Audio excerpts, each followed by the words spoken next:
If you're a teacher and you're writing a letter of recommendation for a student, this is a possible structure that I'm going to show you that you can use to write your own.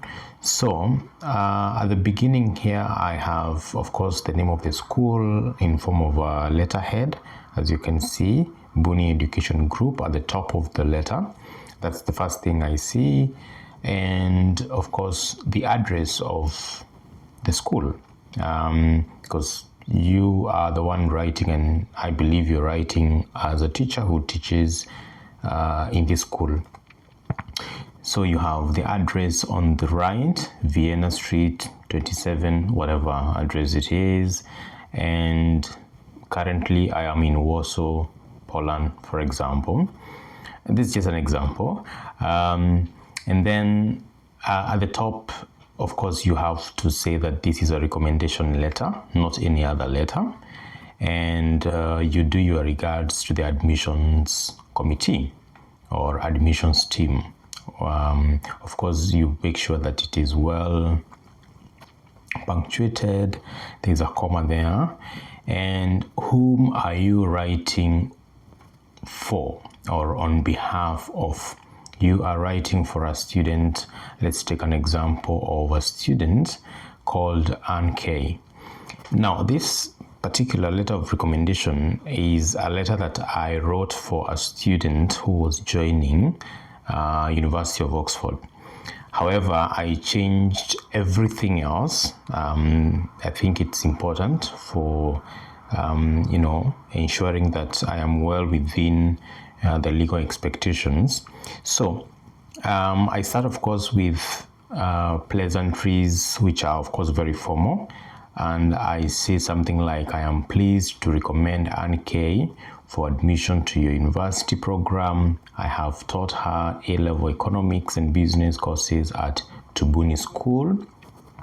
She has a sharp sense of curiosity and intuition that makes her an excellent learner.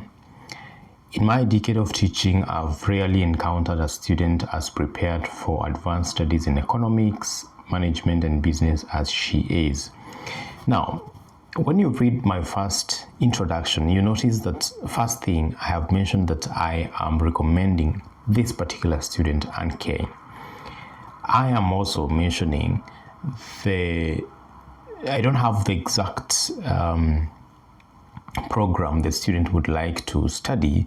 All the student wants is to join the University of Oxford, and that means you want to put his options open. Well, not a very good idea, but again, this is not my letter. It is a student's. Is a student who asked for more like a general letter, because they are not very sure among the various courses within the field of economics and management which one to take. For example, they have a course called economics and management, finance and management, finance and economics, and the student is not very sure which one they are ready for, but they know that they want the school called the University of Oxford, and they want to join whichever course it is within the fields of economics. So I've left that a bit open. And then, why am I writing this? Why me? Because I have taught her A-level economics and business studies. For how long? For the last 2 years, for example, right? I didn't probably write that here. However, I have another statement that gives me credibility, because what I have written here is, in my decade of teaching. I mean, if I have been teaching for the last 10 years, I should be credible. I mean, the admissions team should be able to trust what I'm going to tell them, of course, as a professional. Okay, and I'm even adding more strength to that to show how amazing this student is. I have rarely encountered a student as prepared for advanced studies in economics and management as she is, economics and business as she is. Economics, management, and business. as she is. Now, that statement is convincing. However, it may not always convince an admission team because it may sound generic for some people. I mean, it depends with how many letters of recommendations the individual has read and gone through. However, I still believe that such a statement that refers back to my tenure of teaching is quite specific to who I am, because that's actually very true. Also, I've been keen to mention what I have taught her, that is A-levels economics and business. So from the very first paragraph, I have really introduced who I am, what the student is looking for, and the course he's probably looking for. Well, in this case, I don't have the university, because again, I was leaving this a bit open so that it can also be used for maybe another university. The next one, I'm now getting into who the student is in terms of academic prowess, character, etc. So I tweaked this one a little bit. Mostly from the previous video, you might have noticed that I said once you do your introduction, you want to get straight into the student's academic abilities. But I tweaked this one a little bit so that it could fit what I really wanted to achieve with it. So it's the structure that I gave is not cast on stone.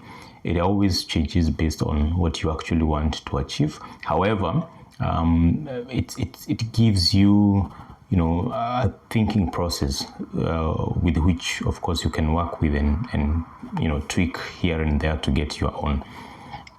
So what I've said here is that Anna has the mindset of a consummate researcher keen on current economic, political, and social issues. Notice that I'm very specific because my objective is to get the student admitted into this field. Okay. Often she questions them from both economic and political angles. She relentlessly seeks logical sense between economic theory and practicality. That sounds a little bit mechanical, because a normal teacher would probably mention theory against real world. So you need to also sound real and authentic. So I would probably do away with that word if I was to write this letter again. She's reflective, taking an extra moment to create a link between concepts, often questioning every model and policy. She's not afraid to challenge ideas, even mine. Why did I say that? Links between concepts, often questioning every model and policy. I noticed that Oxford, for example, in the particular course of economics and management, I mean, it's a matter of studying models and how practical they are, changing a few things here. So the use of certain words that link up with the particular needs of a course is actually giving the student some sort of an advantage. So she's not afraid to challenge ideas, even mine. This is what a normal teacher would say. It's a bit not formal. It's a bit informal, but to also help the admissions officer feel the real human, being authentic. I mean, there is a way teachers do communicate. So I don't want to sound too complicated, as though I'm not a teacher. Teachers are a bit, there is a way teachers write. So I don't want to write something that is way out of, the language is way above what is expected to be natural to a teacher. Okay, so she's not afraid to challenge ideas, even mine, eliciting class debates and often nudging us to further our research. That's actually very true.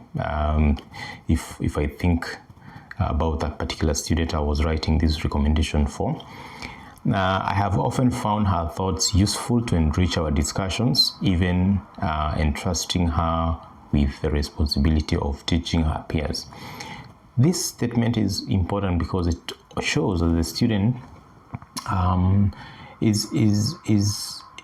if a student is able to teach others, it means they are collaborative, they can work with teams, they are able to communicate, they are able to, there is quite a lot of birds have hit with one stone, and sometimes that's what you want to do because you also have very limited space to talk about this particular student. Well, maybe the reason I was trying to hit as many birds is because first of all, I knew this student, I knew how talented this student is, and I really hoped that the student would get this particular admission.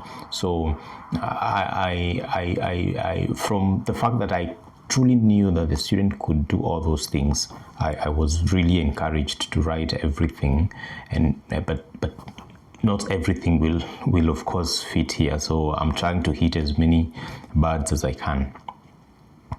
So that's on, I think, part of critical thinking, some academic qualities that are useful in further studies. Maybe nothing about the specifics of data, but it shows some qualities that the student needs to thrive in class. Okay. In addition to her mathematical thinking, her ability to quickly digest both qualitative information often gives her an edge when evaluating macroeconomic issues. Notice that these two paragraphs are still on activities that are still on learning activities. So these are qualities the student exhibits during a normal learning session. Okay, so they are, I would call them in-class activities. Okay, so her ability to quickly digest both quantitative and qualitative information often gives her an edge when evaluating macroeconomic issues.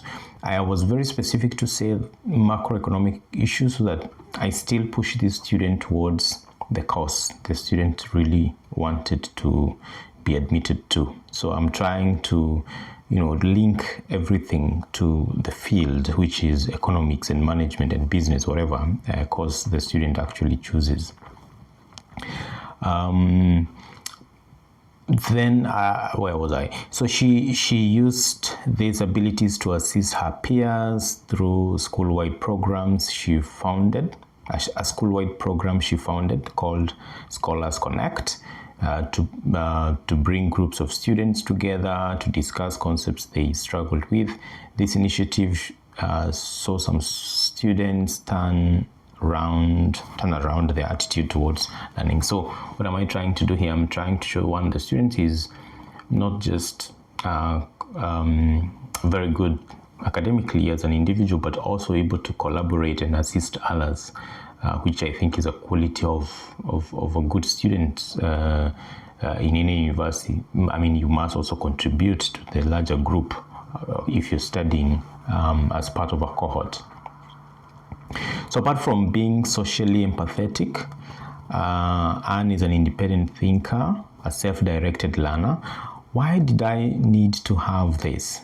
This is a characteristic that is quite evident with programs in universities like Oxford, where it's more tutorial based. So the idea that the student can learn independently and think independently, even as they bring their ideas together as a group, I think that quality is quite useful to make the student thrive in such a learning environment. So and which is actually true. Again, I'm not trying to misrepresent the student, because I actually know the abilities of this student. So also the fact that she was able to found a Scholars Connect, that's a school-wide initiative that assisted other students to learn. So the student is not just a good learner on her own, but is also able to contribute to the society. In this case, the small group of students who were struggling with subjects. So apart from being socially empathetic, Anne is an independent thinker, self-directed. She consistently submits all her assignments and projects on time. So these are now also part of qualities of a good academic student, or rather a good student who is likely to thrive in such a self-directed learning environment where assignments must be submitted on time, projects must be done together with other students and done on time. So quite a lot of things here. This ability makes her ready for Oxford tutorial-based programs, which demand initiative, discipline, and intellectual independence. So what am I trying to do there is to link her qualities with what is needed to thrive in Oxford universities with their particular teaching and learning systems. So that's so good because it's about her thinking, critical thinking, qualities that she exhibits in class, her academics, ability to, to research. I mean, all those things. But I also need to show that this student is not just someone who is always on books and doing nothing else in school. Outside the class activities, Anne has demonstrated her leadership, value for people. She led a team of 5. So now I get a bit specific here. Team of 5 to develop a platform that would potentially help teachers motivate students to engage in co-curricular activities. That is actually true. And leading a team of 5 to do this is an anecdote that is actually true, because if you are to generate this whole thing from AI, I mean, AI wouldn't know such important information about what the student has actually done. So when I talk of Scholars Connect, when I talk about this particular platform, those are like things that I must have observed as a teacher. They must be true. They make this whole letter authentic. Okay, so Anne has done all that. What else? During a business startup and innovation competition dubbed Future Founders, their project Skill Bridge won the scholarship to St. Gallen Business School, one of the top universities in Central Europe. I mean, of course, like I said, I changed a few things just to make sure that I keep the identity of the student protected. So you can imagine this is something that the student must have done, otherwise how would I know about all this? Okay.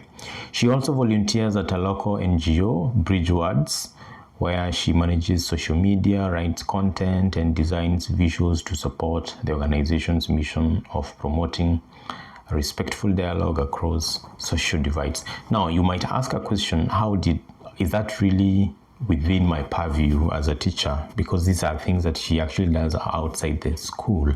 But remember, you are not just writing, you remember you are recommending a student, so it's about the student, not about you. So if you are able to ask the student to provide more information about what they have done, and maybe if need be some evidence of what they are saying they have done, then you're in a position to put all that down, whether it is something that happened in school or outside the school. It's okay. So you're going to trust the student to give you true information. After all, they are the ones who are also going to defend it if need be, and they're going to write other documents, maybe the applications, the application letter, and other recommendations. So, and all these things must align. So again, the student must just give you the right information. After all, you can only speak from what you know or what the student actually tells you, because it's possible the student has done things that you don't know. Like a student was involved in a debate before you joined the school, and you have been with the student for the last 6 months only, and the student did some nice, not nice, but some outstanding projects before you joined the school. you are the teacher responsible, and you must therefore include all that, because the other teacher is not there anyway. Okay, so I continue. So I've talked about something extra curriculum, something outside the class. So Anne is the top student. Now, I think the reason why I said I tweaked my letter a little bit is because I felt like the idea of saying that Anne was the 2025 valedictorian was like helping me to sum up all these abilities, her abilities in class, and who she is, and how being the 2025 valedictorian, kind of summarized all these abilities. So that's why I took this short paragraph, which should probably have been at the top there because it's more of academics.